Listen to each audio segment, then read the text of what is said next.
À Ottawa, maintenant, tout nouveau record vient d'être fracassé par le doyen de la Chambre des communes, le député bloquiste Louis Plamondon, que je retrouve en direct ce soir. Monsieur Plamondon, bonsoir. Merci d'être avec nous. C'est un plaisir. Merci beaucoup pour l'invitation. Vous venez de recevoir un bel hommage en Chambre. Comment on se sent après avoir siégé combien? 15 059 jours? Oui, 13 élections en ligne et également 41 années à, à la Chambre des communes, la moitié de ma vie. On dit toujours que la politique, c'est un sport extrême. C'est quoi votre secret, Monsieur Plamondon, pour maintenir la cadence? Qu'est-ce que vous mangez pour déjeuner?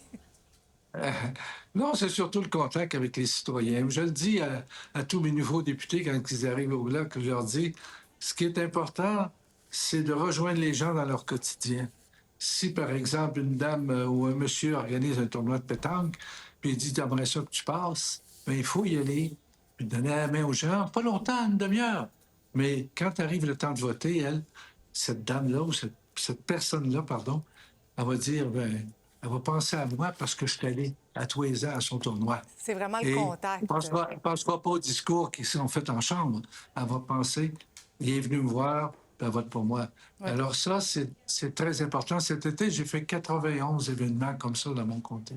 J'ai déjà travaillé en Mauricie. Monsieur Plamondon, vous êtes une vraie star dans Bécancour. Vous avez été élu sans interruption depuis 1984.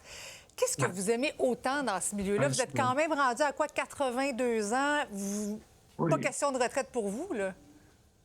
Ah non, non. Puis j'aide le déficit. Je pourrais prendre ma pension depuis longtemps. Je la prends pas, donc ça coûte moins cher à l'État de me payer comme, comme député et pas avoir à payer un autre pendant qu'il me donnerait une pension. Non, je suis un passionné de cela.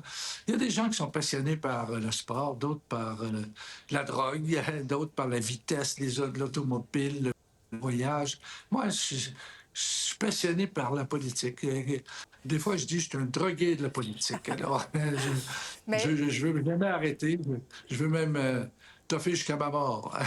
dites-moi, la politique en 2025, est-ce que c'est plus difficile ou quand même différent quand même qu'en 84? Qu'est-ce qui a le Oui. plus évolué ou qu'est-ce qui a changé selon vous?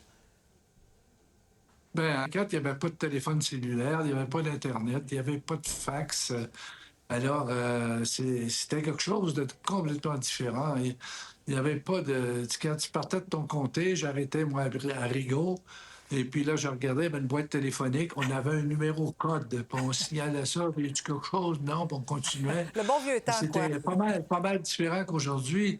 Mais c'était beaucoup plus plaisant au niveau travail parce que c'était le contact humain tout le temps. Il y avait des délégations qui venaient nous voir. Les gens venaient. Le bureau dérugissait pas de rencontres. Tandis que là, il t'envoyait un fax, pas un fax, un courriel. Ben oui. Et lundi, tu te ramasses avec 200-300 courriels, mais dans la moitié, c'est des gens qui te donnent des opinions sur des choses qui tiennent pas debout des fois. Là, tu sais. Alors, c'est complètement différent. Puis avec l'intelligence Ben oui. qui s'en vient, C'est tu te dis, différent. ouf, Mais ça va être encore plus différent. malgré tout, vous Mais gardez le cap. Merci beaucoup, puis bravo. on Félicitations dans le fond, s'adapte. pour ce record. Parfait.